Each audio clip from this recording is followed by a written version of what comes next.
Hello, my lovely people. Welcome to the channel. I'm Kate, hypnotherapist, and we are talking about triggers. I've talked about it on Instagram, right? But I decided to put the video here because I think that it's something that people know about triggers, but they don't know how unconscious they can be. And because they are so unconscious, right? People cannot figure out what it is. They get triggered, they get panic attacks, anxiety, and so on and so forth, right? So triggers can be the one that you know, like conscious, right? They still coming from the unconscious mind, but you know what triggers you, right? And people and triggers can be unconscious. Those that are coming up like this and you don't know how to overcome it, how to control it, right? So you just are in the panic mode, or you find out these behaviors, or reactions that you are not able to understand, right? Based on that trigger. For example, what is the trigger that you know? People know that they are triggered by the elevators, being in the elevator, right? So claustrophobia. They know, so they don't go to elevators. They don't sleep in the room when it was like with a closed door or closed windows, right? They know. They don't know why they triggered, but they know that what triggers them, right? Some people, for example, I had a client who gets triggered when she hears a sound of the crying baby, right? So she doesn't have kids, she doesn't want to have kids, so she gets triggered every time she hears crying baby. So she knows that it triggers her, so she avoids it at any cost, right?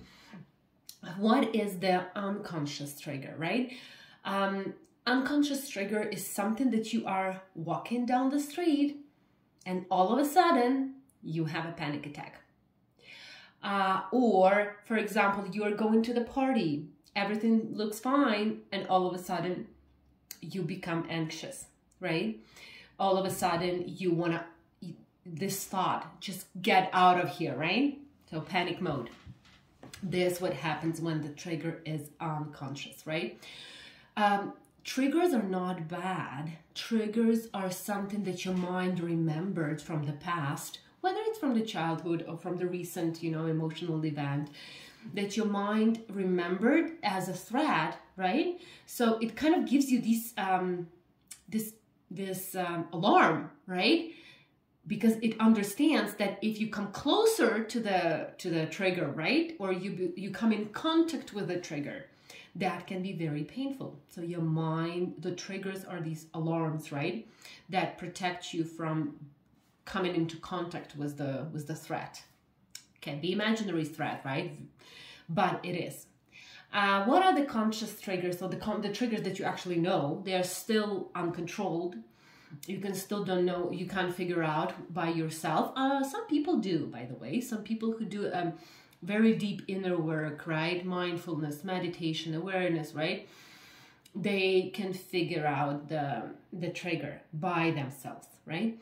But most of the people, they can't. So that's why they kind of seek the support, the help of the counselors, and but the counselor and the therapist is talking to your conscious mind, to your logic, and logically, it is possible to kind of get those unconscious triggers, right? But much longer. It takes so long. It can take years of therapy, right?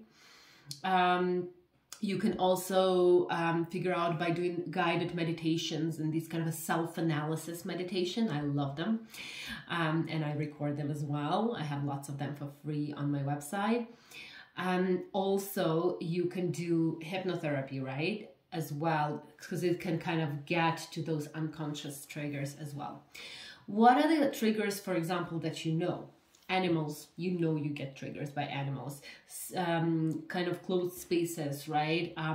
Airplanes flying, right? Driving, it triggers you. You don't know why, but you know and you avoid it, right?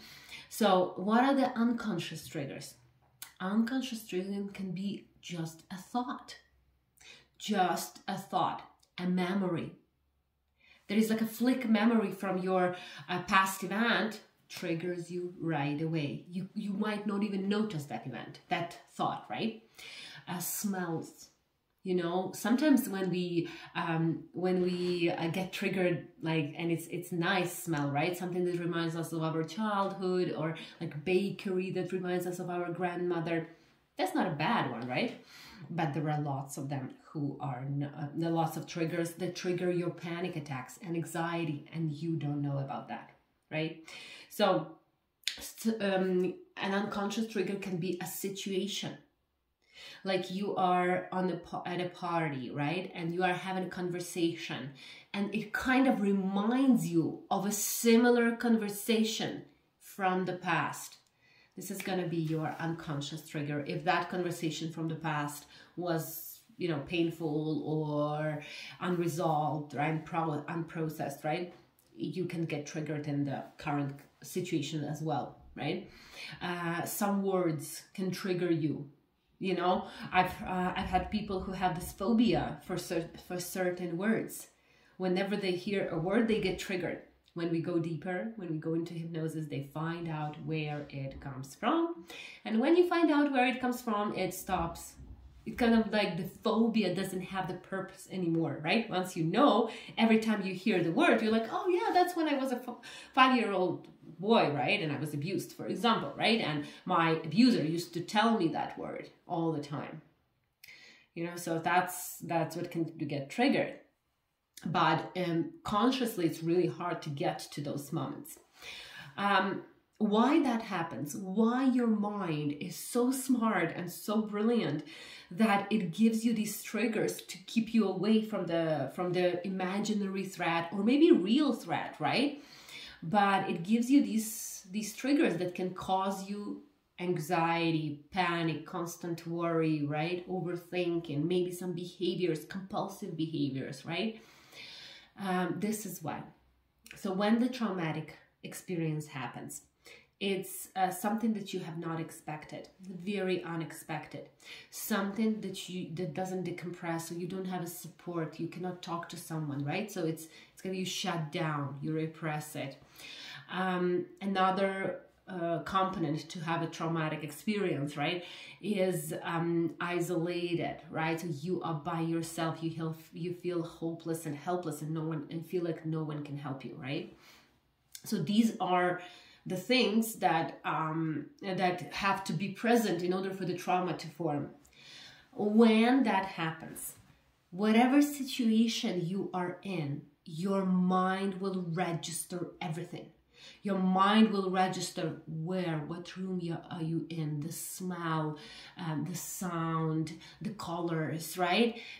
Like it will register everything around you as a dangerous place. And everything that is like in the room or in the situation that you have been, the traumatic one, it will register it as a threat. That's why people after a car accident, it's really hard for them to go and drive again for some, right? Because every time they sit in a car, right, they have these flashbacks. Their mind gives them trigger because the mind registered everything as a very unexpected, emotional, painful experience, right? So your mind remembers. It's like a computer. Your mind remembers, okay, so this guy, everyone who will look just like that guy who abused me in childhood will give me the trigger.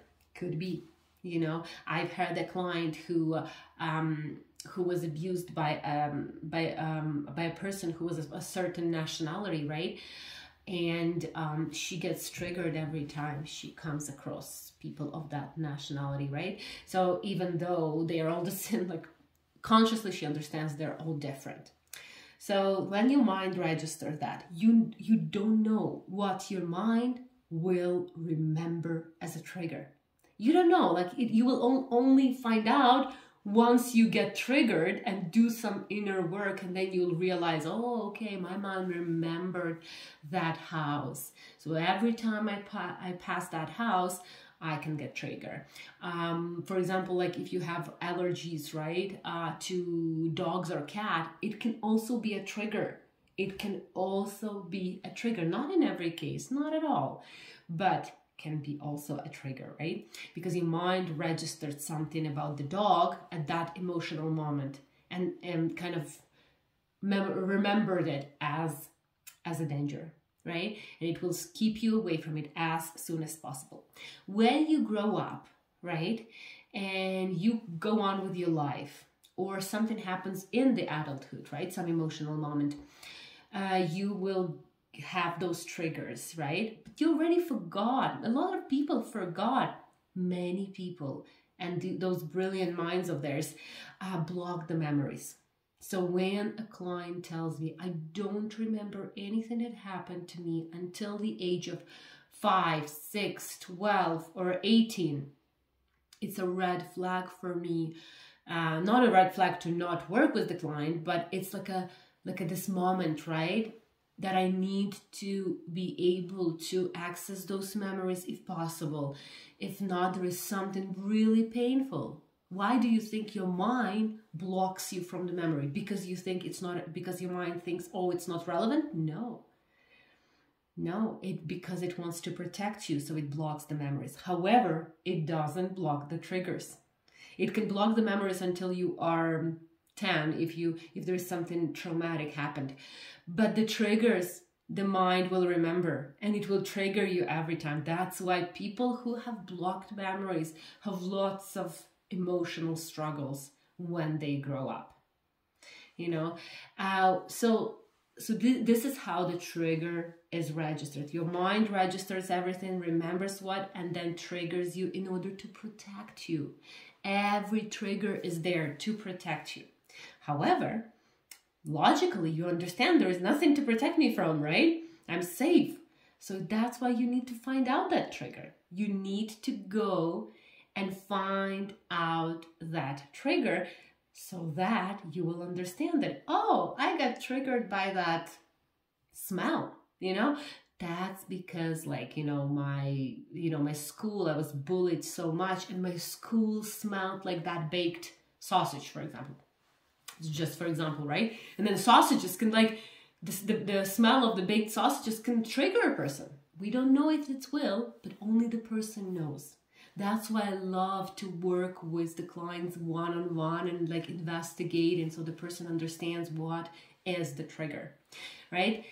When you have a trigger, and when you get triggered a lot, and you have already panic attacks and anxiety and worry, you have like anger issues, right? Anger issues are also like get triggered, right? You can do 3 things. You can fight, flight, or shut down. Always, right?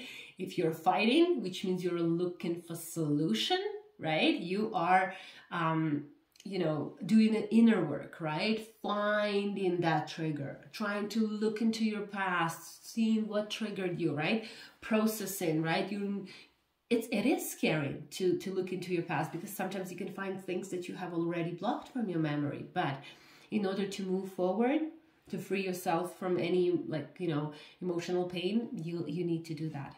Another way is to shut down, which means like to just accept it, to run away, which means like to take lots of medication, suppress it, to avoid it as an issue overall, right? And just go on with your life. The choice is always yours. To my opinion, the best way is to find the trigger. And it's possible to find the trigger. It's interesting. It's fascinating when people in my sessions find what triggers them, and they open their eyes and they are surprised, but at the same time they are fascinated. They are so happy that they finally figured out why that trigger, why they have panic attacks or anxiety or fear. So I wish you all the best. Find your trigger. We all have them. And be free from any emotional and physical pain. Bye.